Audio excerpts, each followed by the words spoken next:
तो यहां पर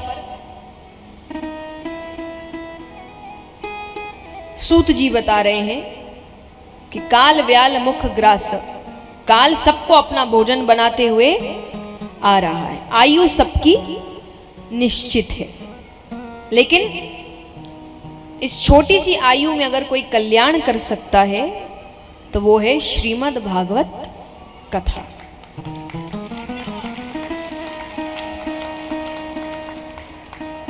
अब यहां पर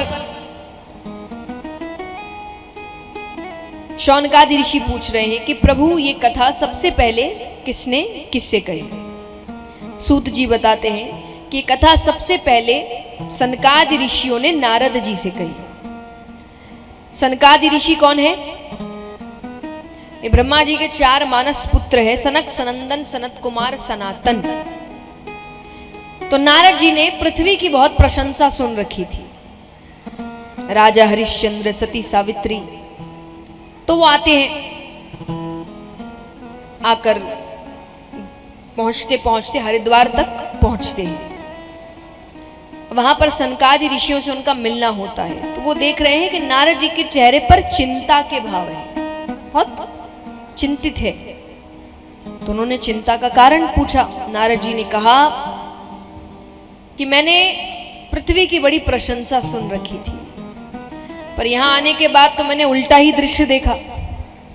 यहां तो घर घर में कलह हो रहे हैं, भाई भाई से लड़ रहा है, बेटियां न गर्भ के अंदर सुरक्षित है न गर्भ के बाहर सुरक्षित है, माँ बाप को घर से बाहर निकाल दिया जा रहा है, व्यक्ति धन के पीछे ऐसे पागल हो रहा है कि सही गलत का फर्क भूल गया है।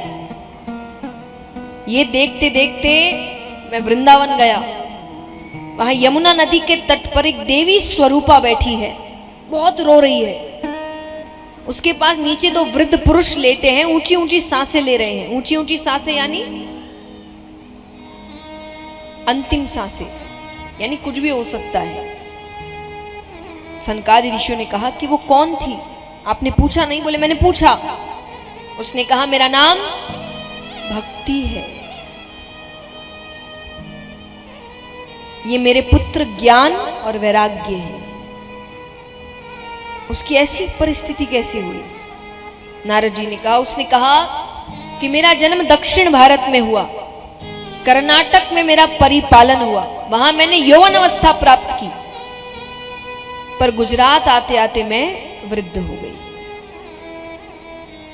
उस वक्त गुजरात में बिल्कुल भी भक्ति नहीं थी, बिल्कुल भी नहीं।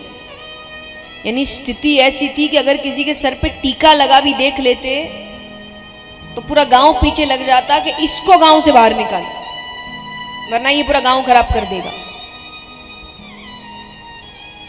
आज बात कुछ और ही है। आज तो गुजरात भक्ति का मुकुट है, इतनी भक्ति है वहां।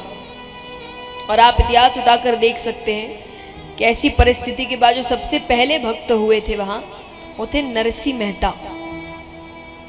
इसलिए उनको भी बहुत परेशान किया गया था।